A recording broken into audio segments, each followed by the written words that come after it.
A new theory about human nature was put forward by Sigmund Freud.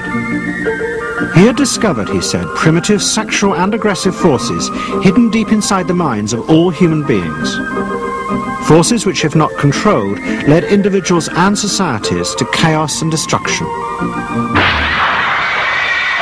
This series is about how those in power have used Freud's theories to try and control the dangerous crowd in an age of mass democracy. At the heart of the story is not just Sigmund Freud, but other members of the Freud family.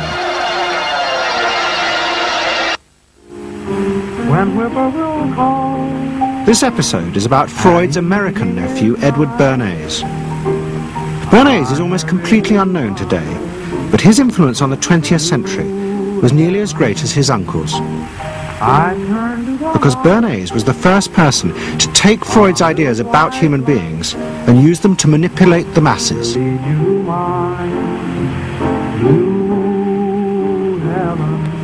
He showed American corporations for the first time how they could make people want things they didn't need by linking mass-produced goods to their unconscious desires. Out of this would come a new political idea of how to control the masses.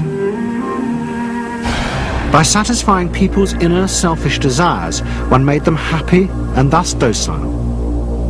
It was the start of the all-consuming self, which has come to dominate our world today.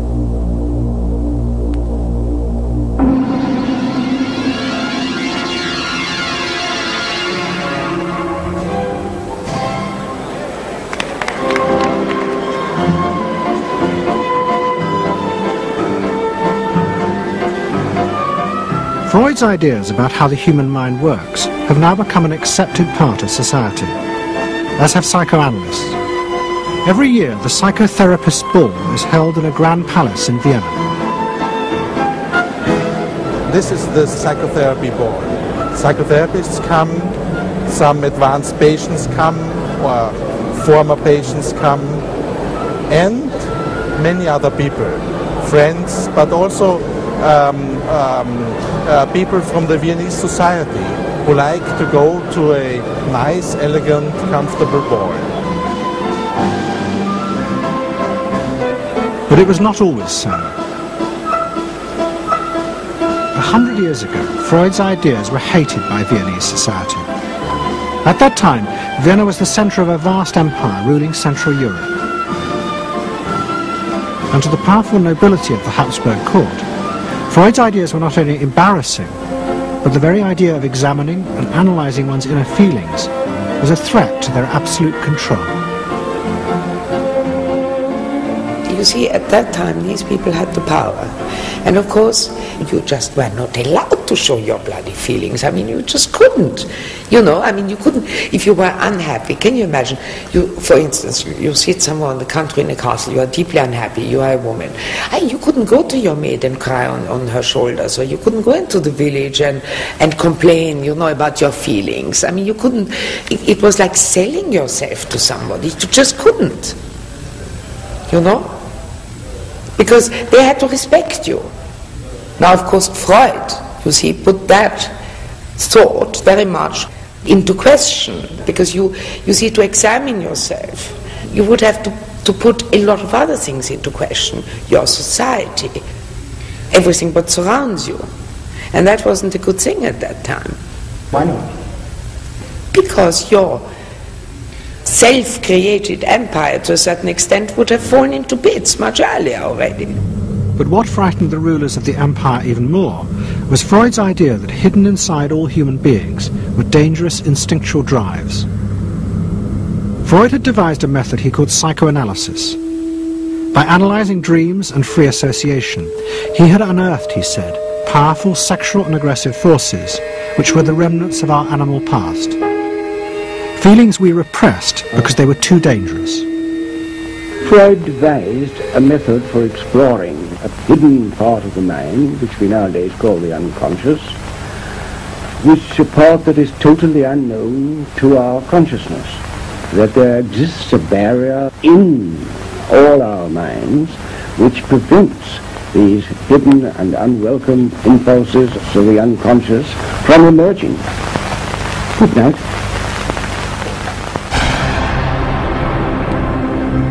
In 1914, the Austro-Hungarian Empire led Europe into war. As the horror mounted, Freud saw it as terrible evidence of the truth of his findings. The saddest thing, he wrote, is that this is exactly the way we should have expected people to behave, from our knowledge of psychoanalysis.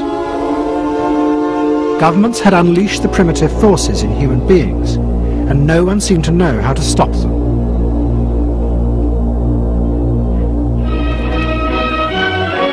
At that time, Freud's young nephew, Edward Bernays, was working as a press agent in America. His main client was the world-famous opera singer Caruso, who was touring the United States.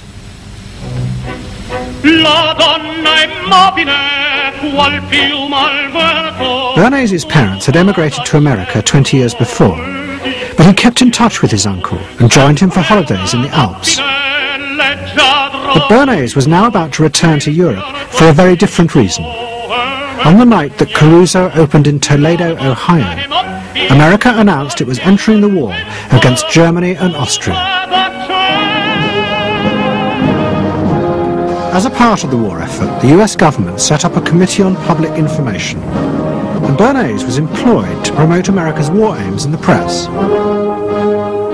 The President, Woodrow Wilson, had announced that the United States would fight not to restore the old empires, but to bring democracy to all of Europe. Bernays proved extremely skillful in promoting this idea, both at home and abroad. And at the end of the war, he was asked to accompany the President to the Paris Peace Conference. Then, to my surprise, they asked me to go over with Woodrow Wilson to the peace conference.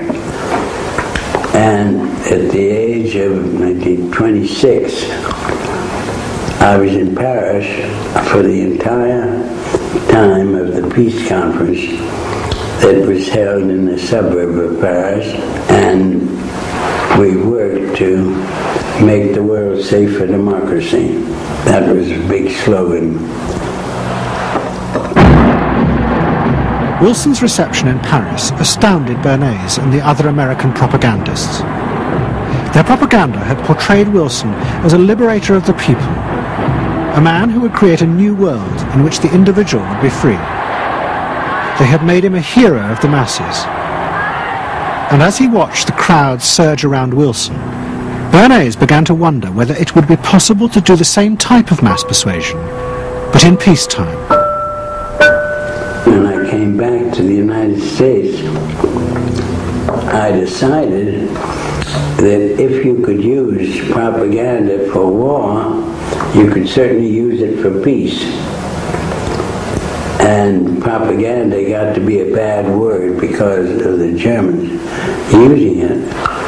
So what I did was to try to find some other words.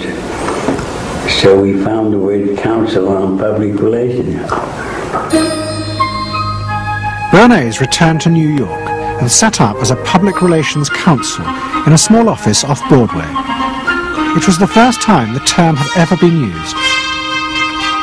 Since the end of the 19th century, America had become a mass industrial society, with millions clustered together in the cities.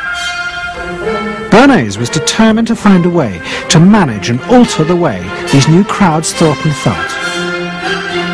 To do this, he turned to the writings of his uncle Sigmund. While in Paris, Bernays had sent his uncle a gift of some Havana cigars. In return, Freud had sent him a copy of his general introduction to psychoanalysis. Bernays read it, and the picture of hidden irrational forces inside human beings fascinated him. He wondered whether he might make money by manipulating the unconscious. What Eddie got from Freud was indeed this idea that there is a lot more going on in human decision-making, not only among individuals, but even more importantly among groups, than this idea that information drives behavior. And so Eddie began to formulate this idea that you had to look at things that would play to people's irrational emotions And you see, that moved Eddie immediately into a different category from other people in his field and most government officials and managers of the day who thought if you just hit people with all this factual information, they would look at that and say, oh, of course. And Eddie knew that was not the way the world worked. Bernays set out to experiment with the minds of the popular classes. His most dramatic experiment was to persuade women to smoke. At that time there was a taboo against women smoking, and one of his early clients, George Hill, the president of the American Tobacco Corporation, asked Bernays to find a way of breaking it. He said, we're losing half of our market because men have invoked a taboo against women smoking in public. Can you do anything about that? I said, let me think about it. And then I said, have I your permission to see a psychoanalyst to find out what cigarettes mean to women? He said, what'll it cost? So I called up Dr. Brill, A.A. Brill, who was a leading psychoanalyst in New York at that time. How come you didn't call your uncle? Why didn't you call your uncle? Because he was in Vienna. A.A. Brill was one of the first psychoanalysts in America, and for a large fee he told Bernays that cigarettes were a symbol of the penis and of male sexual power. He told Bernays that if he could find a way to connect cigarettes with the idea of challenging male power, then women would smoke, because then they would have their own penises.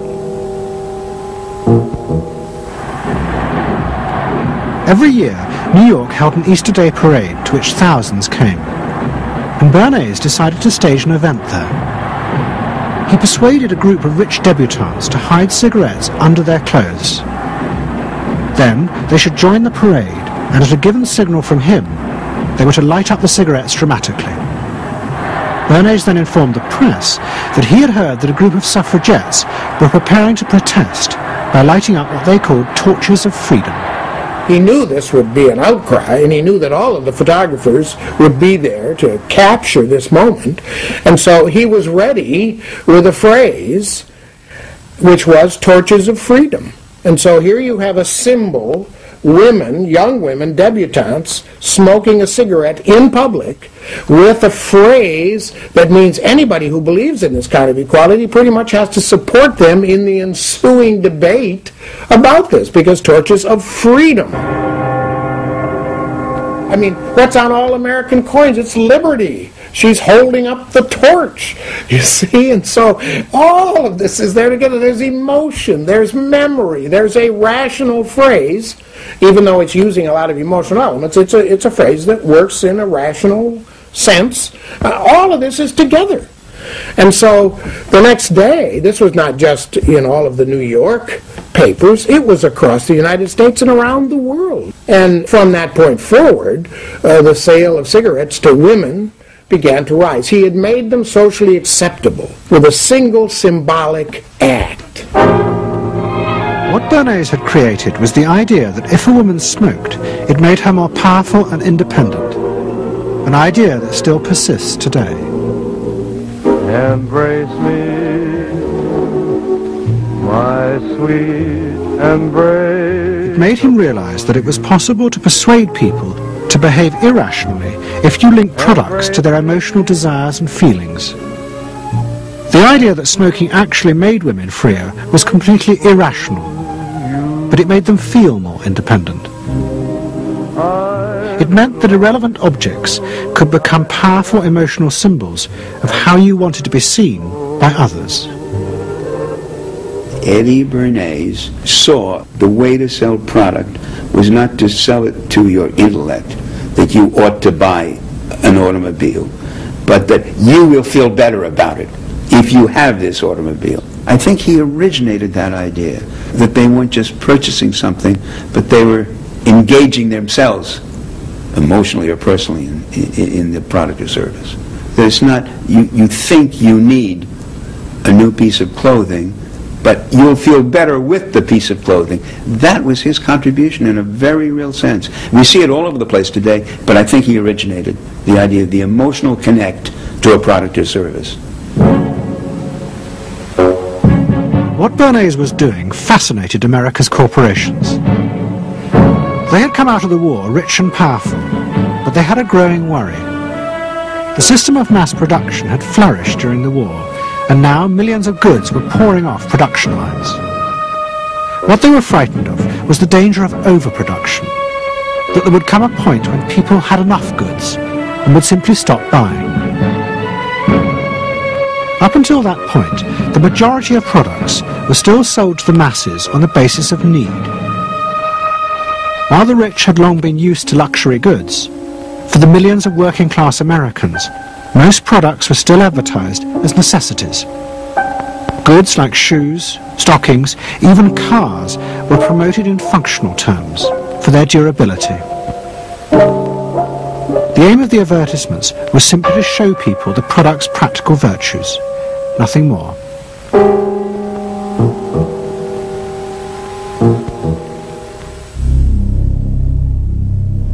What the corporations realized they had to do was transform the way the majority of Americans thought about products. One leading Wall Street banker, Paul Mazur of Lehman Brothers, was clear about what was necessary. We must shift America, he wrote, from a needs to a desires culture. People must be trained to desire, to want new things even before the old have been entirely consumed. We must shape a new mentality in America. Man's desires must overshadow his needs. Prior to that time, there was no American consumer. There was the American worker, and there was the American owner, and they manufactured and they saved and they ate what they had to, and the people shopped for what they needed. And while the very rich may have bought things they didn't need, most people did not. And Mazur envisioned a break with that, where you would have things that you didn't actually need, but you wanted, as opposed to needed. And the man who would be at the center of changing that mentality for the corporations was Edward Bernays. Bernays really is the guy within the United States, more than anybody else, who sort of brings to the table psychological theory as something that is an essential part of how, from the corporate side, of how we are going to appeal to the masses effectively. And the whole sort of merchandising establishment and sales establishment is ready for Sigmund Freud. I mean, they are ready for understanding what motivates the human mind. And so that there's this real openness to Bernays' techniques being used to sell products to the masses. Beginning in the early 20s, the New York banks funded the creation of chains of department stores across America. They were to be the outlets for the mass-produced goods, and Bernays' job was to produce the new type of customer. Bernays began to create many of the techniques of mass consumer persuasion that we now live with. He was employed by William Randolph Hearst to promote his new women's magazines, and Bernays glamorized them by placing articles and advertisements that linked products made by others of his clients to famous film stars like Clara Bow, who was also his client. Bernays also began the practice of product placement in the movies, and he dressed the stars at the film's premieres with clothes and jewellery from other firms he represented. He was, he claimed, the first person to tell car companies they could sell cars as symbols of male sexuality. He employed psychologists to issue reports that said products were good for you, and then pretended they were independent studies. He organised fashion shows in the department stores and paid celebrities to repeat the new and essential message: you bought things not just for need, but to express your inner sense of yourself to others. There's a psychology of dress. Have you ever thought about it? How it can express your character? You all have interesting characters, but some of them are all hidden. I wonder why you all want to dress always the same, with the same hats and the same coats. I'm sure all of you are interesting and have wonderful things about you, but looking at you in the street, you all look so much the same. And that's why I'm talking to you about the psychology of dress. Try and express yourselves better in your dress. Bring out certain things that you think are hidden. I wonder if you've thought of this angle of your personality. I'd like to ask you some questions. Why do you like short skirts? Oh, because there's more to see. More to see, eh? What good does that do you? Excellent answer. It makes you more attractive. Yes? In 1927, an American journalist wrote, "A change has come over our democracy. It is called consumptionism. The American citizen's first importance to his country is now no longer that of citizen, but that of consumer." The growing wave of consumerism helped in turn to create a stock market boom.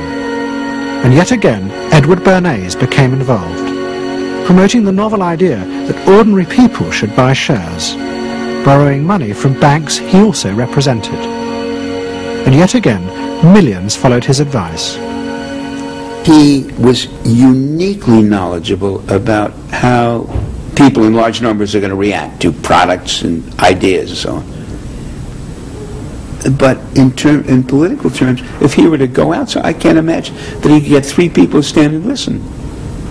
Wasn't particularly articulate, was a kind of funny looking, and didn't have any sense of reaching out for people one-on-one. None at all. He didn't think about people in groups of one, thought about people in groups of thousands. I would have nothing to do with him. Hello? Bernays soon became famous as the man who understood the mind of the crowd. And in 1924, the president contacted him. President Coolidge was a quiet, taciturn man and had become a national joke. The press portrayed him as a dull, humorless figure. Bernays' solution was to do exactly the same as he had done with products. He persuaded 34 famous film stars to visit the White House. And for the first time, politics became involved with public relations. And I lined up these 34 people, and I'd say, "What's your name?" He'd say, "Al Jolson." I'd say, "Mr. President, Al Jolson." The next day, every newspaper in the United States had a front page story. President Coolidge entertains actors at White House. And the Times had a headline which said, "President nearly laughed." And everybody was happy. But while Bernays became rich and powerful in America, in Vienna his uncle was facing disaster. Like much of Europe, Vienna was suffering an economic crisis and massive inflation, which wiped out all of Freud's savings. Facing bankruptcy, he wrote to his nephew for help. Bernays responded by arranging for Freud's works to be published for the first time in America, and began to send his uncle precious dollars, which Freud kept secretly in a foreign bank account. He was Freud's agent, if you will, to get his books published. Well, of course, once the books were being published, Eddie couldn't help himself but promote these books, see that everybody read them, make them controversial, emphasize the fact that, do you know what Freud says about sex and what he says cigarettes are a symbol of, and so on and so forth? How do you suppose all those stories got out? Certainly the academics weren't spreading these around the country. Eddie Bernays was. Then, when Freud became accepted, well then, of course, to go to a client and say, "Well, Uncle Siggy," see, then that had some cachet. But notice there, first Eddie created Uncle Siggy in the U.S., made him acceptable, secondly, and thirdly, then capitalized on Uncle Siggy. Typical Bernays performance. Bernays also suggested that Freud promote himself in the United States. He proposed his uncle write an article for Cosmopolitan, a magazine that Bernays represented, entitled "A Woman's Mental Place in the Home." Freud was furious.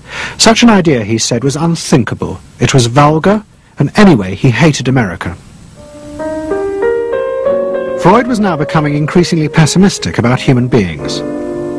In the mid-20s, he retreated in the summers to the Alps, sometimes staying in an old hotel, the Pension Moritz in Berchtesgaden. It is now a ruin. Freud began to write about group behaviour, about how easily the unconscious aggressive forces in human beings could be triggered when they were in crowds. Freud believed he had underestimated the aggressive instincts in human beings. They were far more dangerous than he had originally thought. After World War I, Freud was basically a pessimist. He felt that man is an impossible creature, a very, very sadistic and bad species, and did not believe that man can be improved. Man is a ferocious animal, the most ferocious animal that exists. They enjoy torturing and killing, and he didn't like man. The publication of Freud's works in America had an extraordinary effect on journalists and intellectuals in the 1920s. What fascinated and frightened them was the picture Freud painted of submerged, dangerous forces lurking just under the surface of modern society. Forces that could erupt easily to produce the frenzied mob which had the power to destroy even governments. It was this they believed had happened in Russia. To many, this meant that one of the guiding principles of mass democracy was wrong. The belief that human beings could be trusted to make decisions on a rational basis. The leading political writer, Walter Lippmann, argued that if human beings were in reality driven by unconscious, irrational forces, then it was necessary to rethink democracy. What was needed was a new elite who could manage what he called the bewildered herd. This would be done through psychological techniques that would control the unconscious feelings of the masses. So here you have Walter Lippmann, probably the most influential political thinker in the United States, who is essentially saying that the basic mechanism of the mass mind is unreason, is irrationality, is animality. He believes that the mob in the street, which is how he sees ordinary people, are people who are driven not by their minds but by their spinal cords. The notion of kind of animal drives, unconscious instinctual drives lurking beneath the surface of civilization. And so they started looking towards psychological science as a way of understanding the mechanisms by which the popular mind works, specifically with the goal of figuring out how to understand how to apply those mechanisms to strategies for social control. Edward Bernays was fascinated by Lippmann's arguments, and also saw a way to promote himself by using them. In the 1920s, he began to write a series of books which argued that he had developed the very techniques Lippmann was calling for. By stimulating people's inner desires and then sating them with consumer products, he was creating a new way to manage the irrational force of the masses. He called it the engineering of consent. Democracy, to my father, was a wonderful concept, but I don't think he felt that all those publics out there had reliable judgment, and that they very easily might vote for the wrong man or want the wrong thing, so that they had to be guided from above. It's enlightened despotism in a sense. You appeal to their desires and their unrecognized longings, that sort of thing.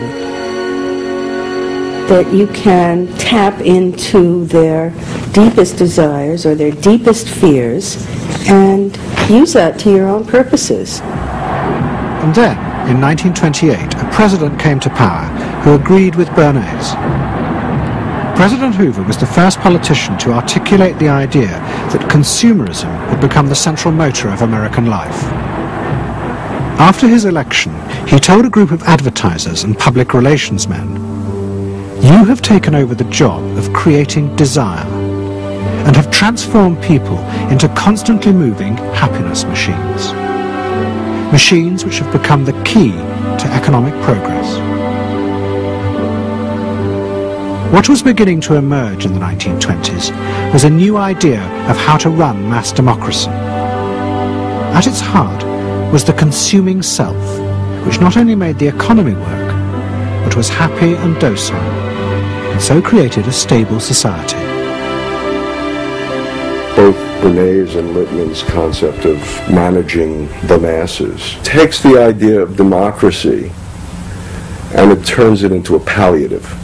It turns it into giving people some kind of feel-good medication that will respond to an immediate pain or an immediate yearning, but will not alter the objective circumstances one iota.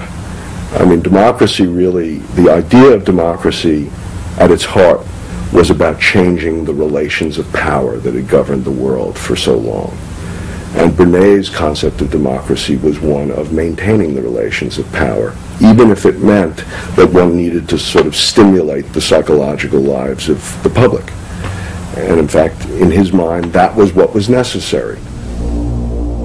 That if you can keep stimulating the irrational self, then leadership can basically go on doing what it wants to do.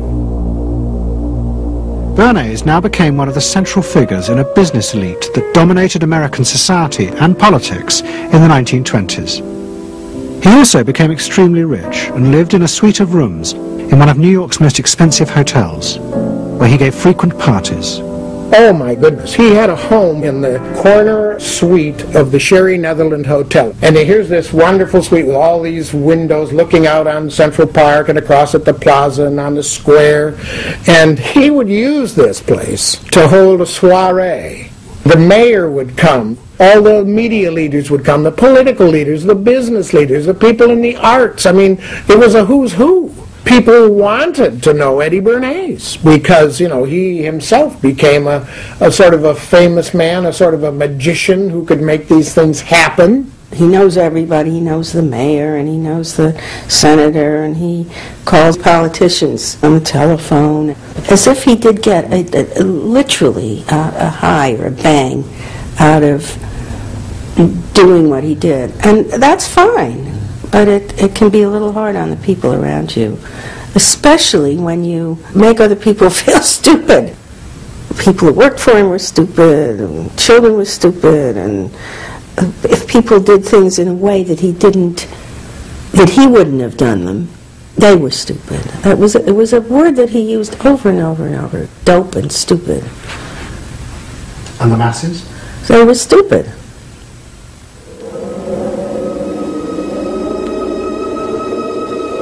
But Bernays' power was about to be destroyed dramatically, and by a type of human irrationality he could do nothing to control.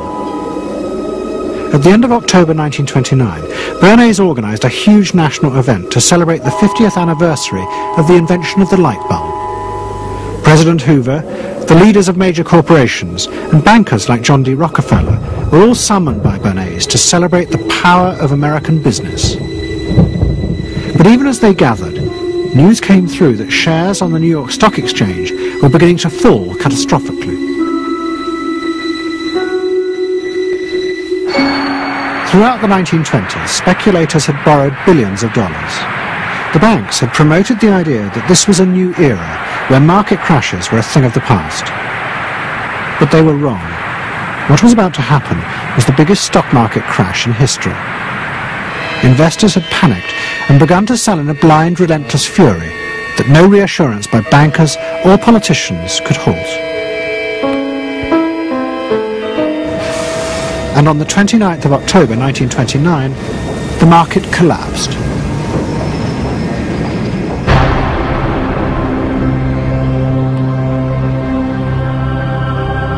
The effect of the crash on the American economy was disastrous. Faced with recession and unemployment, millions of American workers stopped buying goods they didn't need. The consumer boom that Bernays had done so much to engineer disappeared, and he and the profession of public relations fell from favour. Bernays' brief moment of power seemed to be over.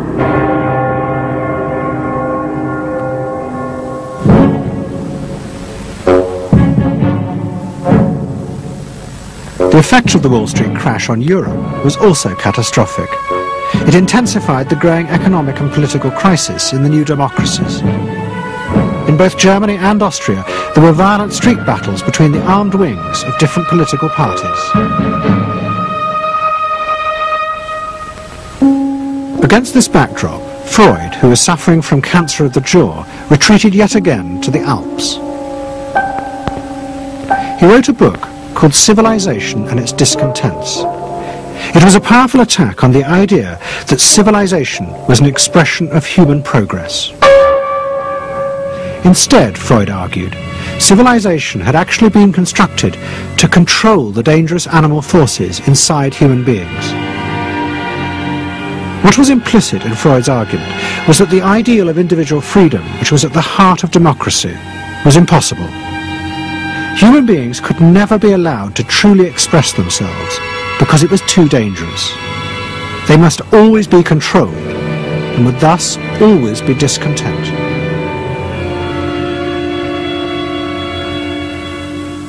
Man doesn't want to be civilized, and he is civilization brings discontent, but it's necessary to survive. Otherwise he couldn't survive. So he must be discontent, because this would be the only way to keep him within limits. But what did Freud think about the idea of the equality of man? He didn't believe in it. We had 32 parties, and Hitler said, before those parties don't vanish, there is no Germany. That's true. You can't have 32 parties, and so they felt this one person will put an end to this comedy. Freud was not alone in his pessimism. Politicians like Adolf Hitler emerged from a growing despair in the 1920s about democracy. The Nazis were convinced that democracy was dangerous because it unleashed a selfish individualism, but didn't have the means to control it. Hitler's party, the National Socialists, stood in elections, promising in their propaganda that they would abandon democracy because of the chaos and unemployment it led to. Die Parteien versprachen den Himmel auf Erden.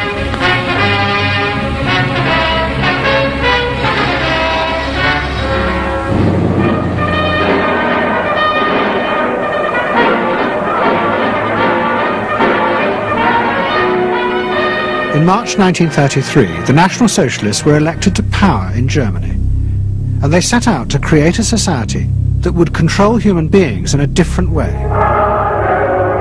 One of their first acts was to take control of business. The planning of production would in future be done by the state. The free market was too unstable, as the crash in America had proved. Workers' leisure time was also planned by the state through a new organisation called Strength Through Joy. One of its mottos was service, not self.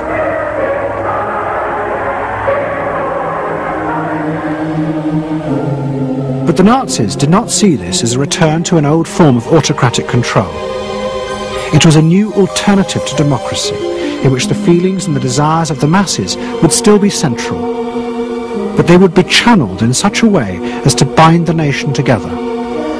The chief exponent of this was Joseph Goebbels, the Minister of Propaganda. Es mag gut sein, Macht zu besitzen, die auf Gewehren ruht. Besser aber und beglückender ist es, das Herz eines Volkes zu gewinnen und es auch zu behalten. Goebbels organised huge rallies whose function, he said, was to forge the mind of the nation into a unity of thinking, feeling and desire. One of his inspirations, he told an American journalist, was the writings of Freud's nephew, Edward Bernays. In his work on crowd psychology, Freud had described how the frightening irrationality inside human beings could emerge in such groups. The deep, what he called libidinal forces of desire, are given up to the leader, while the aggressive instincts are unleashed on those outside the group. Freud wrote this as a warning, but the Nazis were deliberately encouraging these forces because they believed they could master and control them. Well, Freud was saying that masses are bound by libidinal forces. They love each other and delegate their ideas and their feelings to the chap on top. What are libidinal forces? What are libidinal forces? Well, forces of love. Not hate. Hate is delegated to the others outside.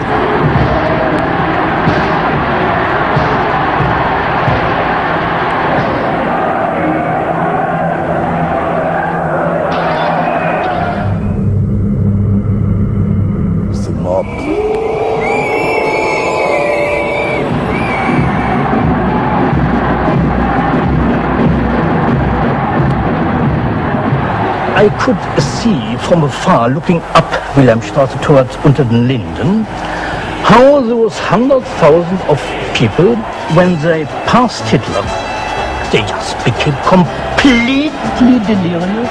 They began to shout these cries I will never get out of my ears. Heil, Sieg, Heil, that is demented. And here I got confirmation how those irrational forces, uncontrollable forces in Germany, in the Germans, had erupted, had broken out, were running wild, were departing, marching on.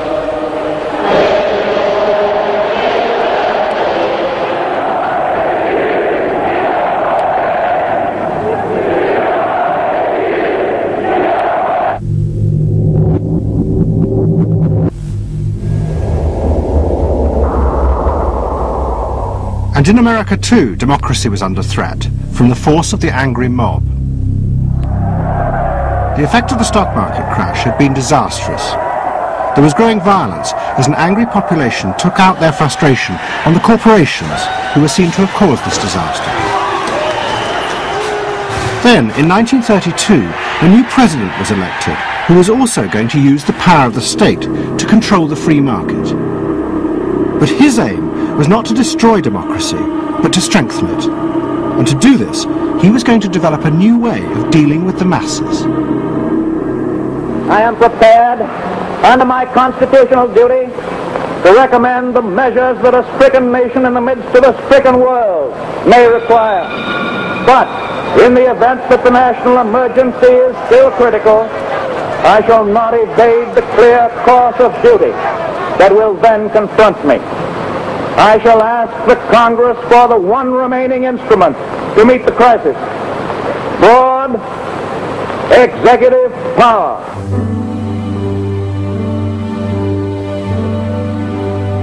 It was the start of what would become known as the New Deal.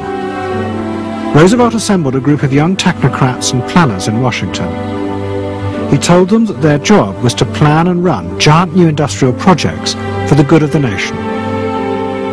Roosevelt was convinced that the stock market crash had shown that laissez-faire capitalism could no longer run modern industrial economies.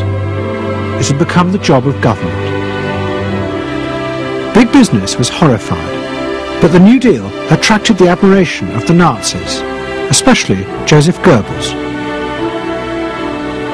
Wir betrachten die wirtschaftliche Entwicklung in Amerika mit dem allergrößten positiven Interesse.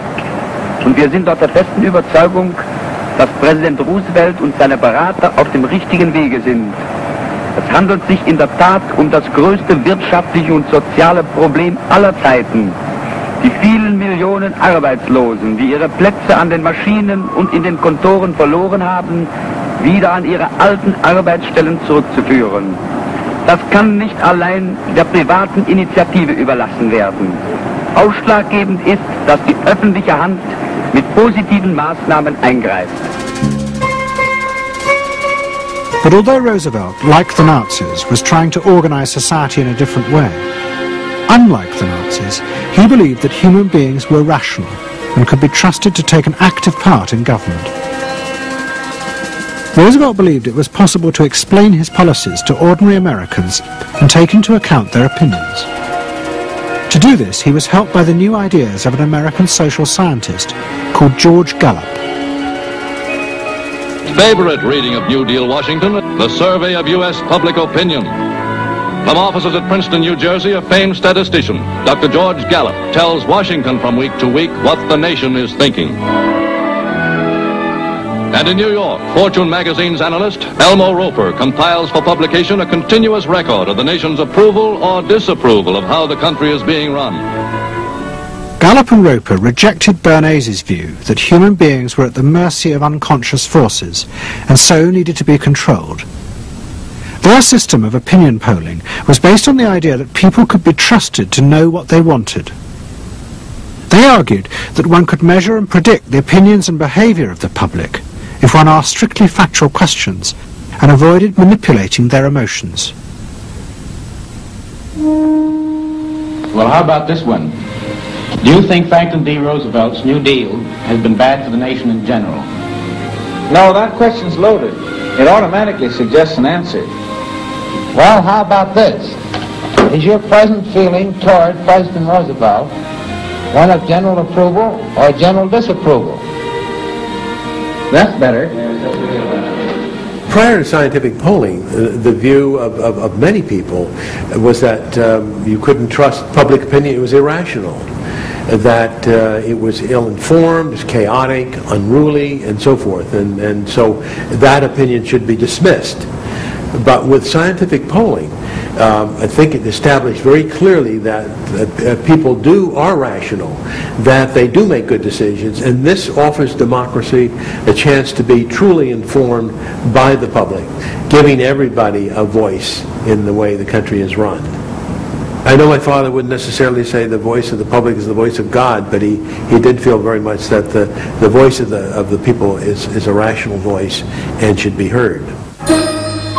What Roosevelt was doing was forging a new connection between the masses and politicians. No longer were they irrational consumers who were managed by sating their desires. Instead, they were sensible citizens who could take part in the governing of the country. In 1936, Roosevelt stood for re-election. He promised further control over big business. To the corporations, it was the beginning of a dictatorship.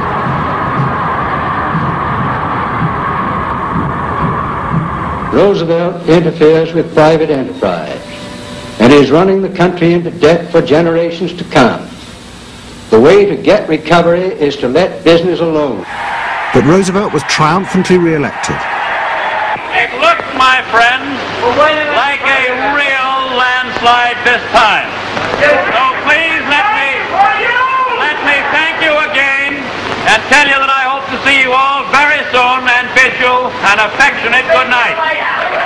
Faced with this, business now decided to fight back, to regain power in America. At the heart of the battle would be Edward Bernays and the profession he had invented, public relations.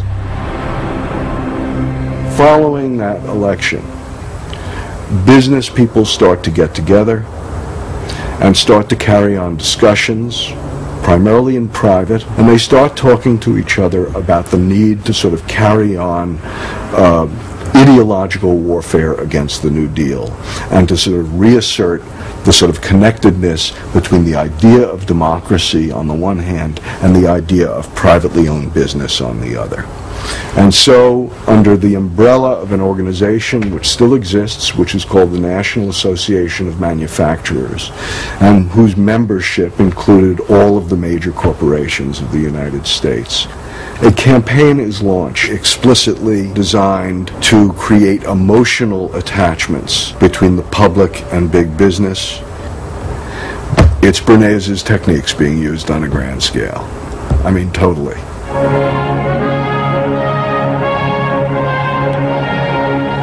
General Motors' Parade of Progress, traveling the high roads and byroads of America, bringing to millions of Americans in their own hometown the fascinating story behind modern industry, showing... The campaign set out to show dramatically that it was business, not politicians, who had created modern America. A better mode of living for all of us. Bernays was an advisor to General Motors, but he was no longer alone. The industry he had founded now flourished as hundreds of public relations advisors organized a vast campaign. They not only used advertisements and billboards, but managed to insinuate their message into the editorial pages of the newspapers. It became a bitter fight. In response to the campaign, the government made films that warned of the unscrupulous manipulation of the press by big business. And the central villain was the new figure of the public relations man. They tried to achieve their ends by working entirely behind the scenes, corrupting and deceiving the public. The aims of such groups may be either good or bad, so far as the public interest is concerned, but their methods are a grave danger to democratic institutions. The films also showed how the responsible citizen could monitor the press themselves. They could create a chart that analysed the reporting for signs of hidden bias. But such earnest instruction was to be no match for the powerful imagination of Edward Bernays. He was about to help create a vision of the utopia that free market capitalism would build in America if it was unleashed.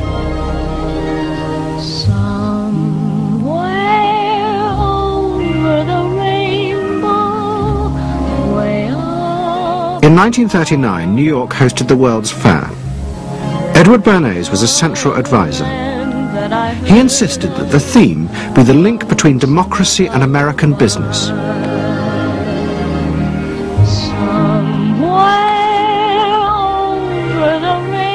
At the heart of the fair was a giant white dome that Bernays named Democracy. And the central exhibit was a vast working model of America's future, constructed by the General Motors Corporation. To my father, the World's Fair was an opportunity to keep the status quo, that is, capitalism, in a democracy. Democracy and capitalism, that marriage, linking, just like that. He did that by manipulating people and getting them to think that you couldn't have real democracy in anything but a capitalist society, which was capable of doing anything, of creating these wonderful highways, of making, moving pictures inside everybody's house, of telephones that didn't need cords, of sleek roadsters. I mean, it was consumerist, but at the same time, you inferred that in a funny way, democracy and capitalism went together. The World's Fair was an extraordinary success and captured America's imagination. The vision it portrayed was of a new form of democracy, in which business responded to people's innermost desires in a way politicians could never do. But it was a form of democracy that depended on treating people not as active citizens as Roosevelt did, but as passive consumers. Because this, Bernays believed, was the key to control in a mass democracy. It's not that the people are in charge, but that the people's desires are in charge. The people are not in charge. The people exercise no decision-making power within this environment. So democracy is reduced from something which assumes an active citizenry to the idea of the public as passive consumers. Driven primarily by instinctual or unconscious desires, and that if you can in fact trigger those needs and desires, you can get what you want from them. But this struggle between the two views of human beings as to whether they were rational or irrational was about to be dramatically affected by events in Europe. Events that would also change the fortunes of the Freud family. In March 1938, the Nazis annexed Austria. It was called the Anschluss. Hitler arrived in Vienna to an extraordinary outpouring of mass adulation. But even as he drove through the city, behind the scenes, the Nazis were systematically whipping up and unleashing the hatred of the crowd against the enemies of the new Greater Germany. The Anschluss was a kind of explosion of terrible hatred against the enemies, the so-called enemies, or whatever they considered enemies, against the Jews totally, and also against a lot of very decent Austrians who had opposed exposed the Nazis in Austria. They said it's legitimate now, you can do what you want. So they did it. Stealing, robbing and killing, I can't say it otherwise. And human depravity, of course, is always very near to normal behavior. It can change very quickly.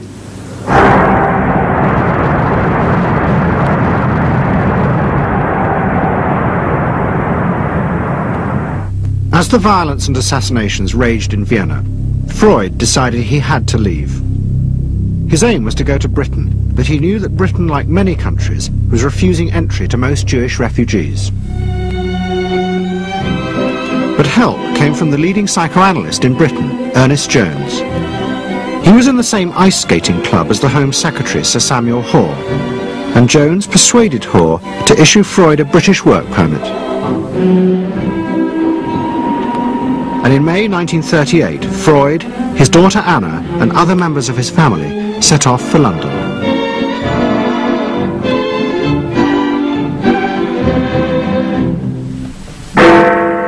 Freud arrived in London as Britain was preparing for war, and he settled with his daughter Anna in a house in Hampstead. But Freud's cancer was now far advanced, and in September 1939, just 3 weeks after the outbreak of war, he died.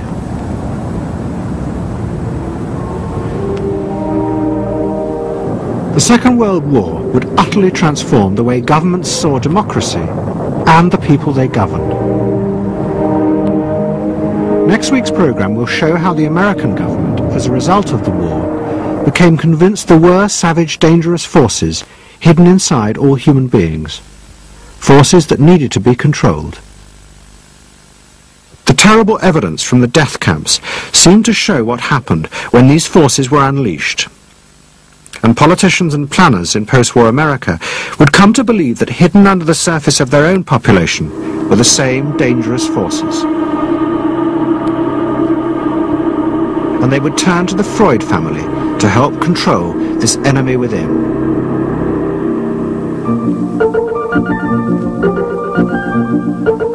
And ever adaptable, Edward Bernays would work not just for the American government, but the CIA.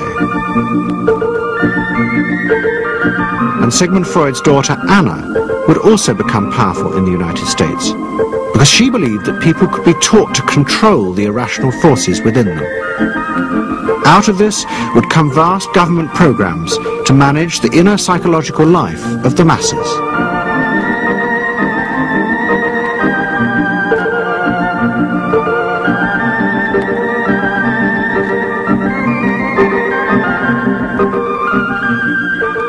The Century of the Self continues next Sunday night on BBC Two, same time, 8 o'clock. Tonight, the final part of SAS next.